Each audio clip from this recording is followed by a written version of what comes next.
संसार से चुन करके परमेश्वर ने उस कीचड़ से हमें नहला धुला के एक अच्छा वस्त्र पहनाया है। वो वस्त्र क्या है? पवित्र आत्मा। हमें पवित्र आत्मा का वस्त्र पहना करके एक प्रजा बनाया है, एक नाम दिया है कि तुम मेरी प्रजा हो, तुम मेरी आशीष के बारिश हो, तुम मेरा संतान हो। तो क्या हम पाप करते रहेंगे तो हम उनके संतान कहलाएंगे क्या? हम तो फिर उसी कीचड़ में चले गए। तो संसार में और हमने कोई बदलाव नहीं, जरा सी बदलाव नहीं, सिर्फ नाम के लिए आते हैं और जाते हैं। हमें बदलना होगा अपने आप को। हम दारू पीते थे, दारू छोड़ना होगा। हम खैनी खाते थे, खैनी छोड़ना होगा। हम झगड़ा करते थे, हमें झगड़ा लड़ाई छोड़ना होगा, क्योंकि परमेश्वर ने कहा तुम आशीष के वारिस हो और आशीष के लिए बुलाए गए हो, तुम दूसरों को आशीषित करोगे। हालेलुया। तो हम जब तक नहीं बदलते तब तक हम अगर कहते हैं कि हम परमेश्वर के साथ हैं और परमेश्वर मेरे साथ है, तो हम झूठी बातें को करते हैं। जैसे कि मत्ती 25 अध्याय में लिखा है 10 कुमारियों के बारे में, 5 मूर्ख कुमारी और 5 बुद्धिमान कुमारी। लेकिन जब वो 5 कुमारी जो बुद्धिमान कुमारी थी, तो वो यीशु मसीह को ढूंढने के लिए गया। जब यीशु मसीह दूल्हा आने वाला था, जो कहा कि दूल्हा आने वाला है, रास्ता में है, तो वो 5 कुमारी जो बुद्धिमान कुमारी थी वो गई। लेकिन उसके पीछे पीछे वो 5 जो मूर्ख कुमारी थी वो भी गई। उसको ये विश्वास था कि मैं भी दूल्हा के संग जाऊंगा। हालेलुया।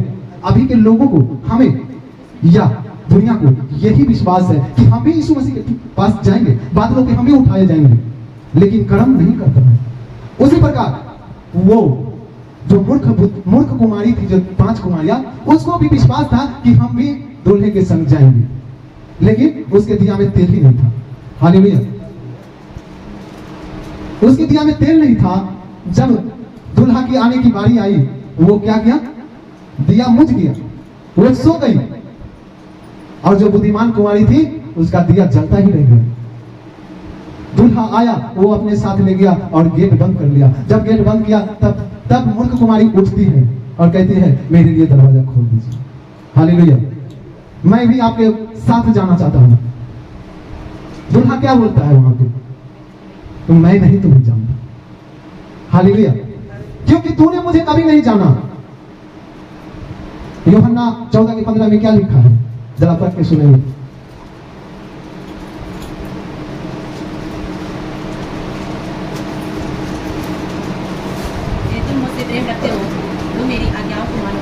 हालेलुया।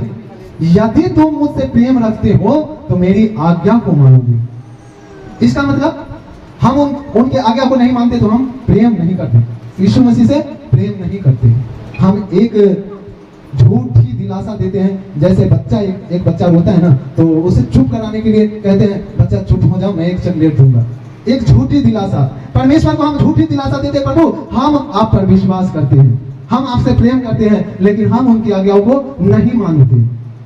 परमेश्वर ने कहा मैंने तुम्हें संसार से चुन लिया, तुम संसार की दृश्य न बनो, संसार से मैंने तुम्हें अलग किया, तुम मेरी चाल चलो, मेरे समान बनो। हालेलुया। और परमेश्वर इंतजार करता रहता है कि हमारा बेटा कब लौट के आएगा।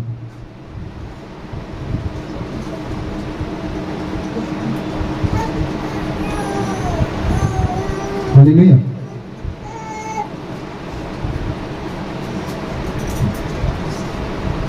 हम पढ़ेंगे पहला पत्रस 1:18।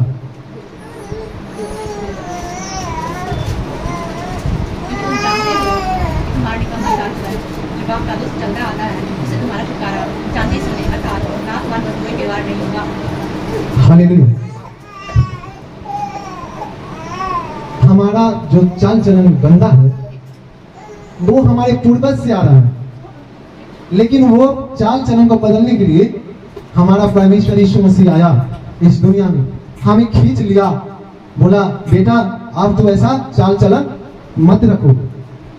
क्या हमने यीशु मसीह को पैसा दिया कि प्रभु इतना मैं पैसा देता हूं आपको मेरा चाल चलन बदल दो?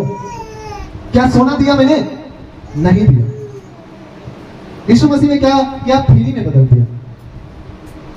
यीशु मसीह फ्री में हमें बदल दिया। हालेलुया।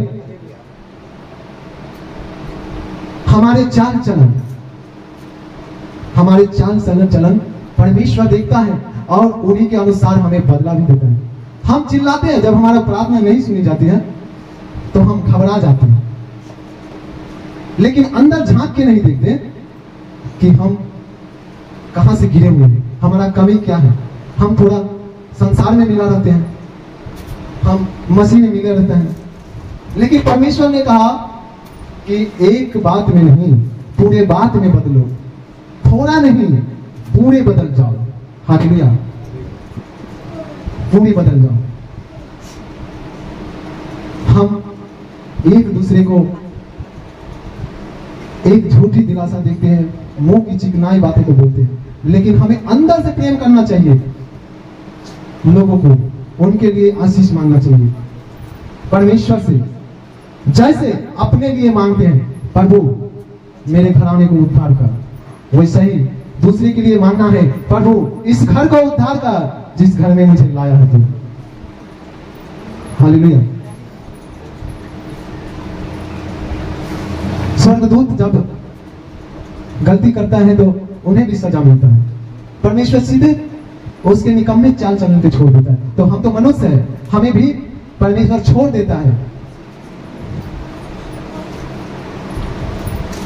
हम यह हेजकेल की किताब निकालेंगे, 28 का 15 वचन पढ़ेंगे। वहां पे स्वर्गदूत जब गलती करता है तो हम देखेंगे जो सृष्टि से पहले सृजा गया, हम लोग तो बाद में आए। जब सृष्टि बना, जब पृथ्वी बना, तब परमेश्वर ने आदम को बनाया। जिस दिन से तू सृजा गया और जिस दिन तक तुझ में कुटिलता न पाई गई, उस समय तक अपनी सारी चाल चलन में निर्दोष रहा। हालेलुया। ये स्वर्गदूत को कह रहा है परमेश्वर।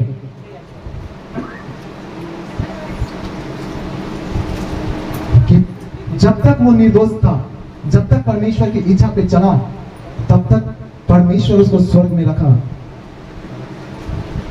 और जब वो कुटिलता बात करने लगा, जब सोचा कि मैं तरेगन से ऊंचा स्थान बनाऊंगा अपने लिए, परमेश्वर से भी ऊंचा सिंहासन बनाऊंगा अपने लिए, तो परमेश्वर ने क्या किया, उसको गिरा दिया पृथ्वी पे। हालेलुया। जब हम अपने समझ का सहारा लेते हैं तो परमेश्वर हमें छोड़ देता है।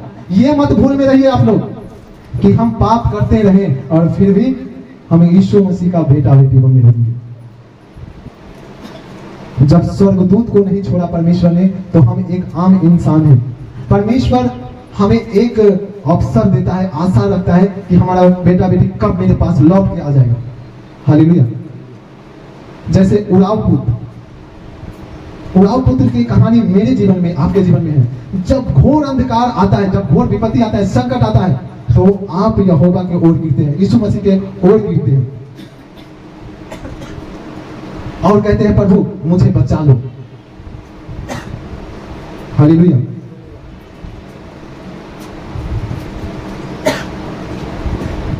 और तब परमेश्वर ने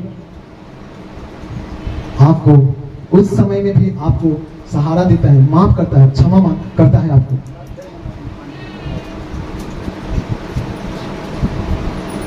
हालेलुया। हम कुटिलता काम करते हैं, गलत काम करते हैं, फिर भी परमेश्वर ने हमें क्षमा करता है, हमें क्षमा करता है प्रभु। और कब क्षमा करता है? जब हम लौट के आ जाते हैं, जब हम अपने अपराधों को मान लेते हैं। जब हम अपने अपराधों को मान लेते हैं, जैसे उड़ाऊ पुत्र ने मान लिया कि पिताजी मैं तेरे स्वर्ग के विरुद्ध में और तेरे विरुद्ध में मैंने पाप किया, मैं तेरे बेटा कहलाने लायक नहीं हूं। इतना संपत्ति लूटा दिया, इतना सब कुछ कर दिया। कई सालों के बाद अपने पिता के पास आता है, फिर भी पिता ने उसे क्षमा करता है। कब क्षमा किया? वो अपने आप ही मन फिरा लिया, लौट के आ गया। हालेलुया। लौट के आने वाले के लिए हम एक वचन पढ़ेंगे, प्रेतों के काम अध्याय 3 19 वचन पढ़ेंगे।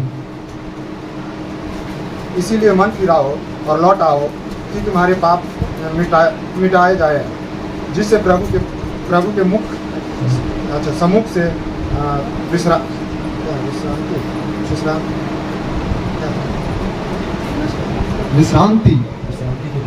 विश्रांति के दिन आए। पूरा पढ़ना है। हालेलुया। यहाँ पे वचन में लिखा है, इसलिए मन फिराओ और लौट आओ। हालेलुया।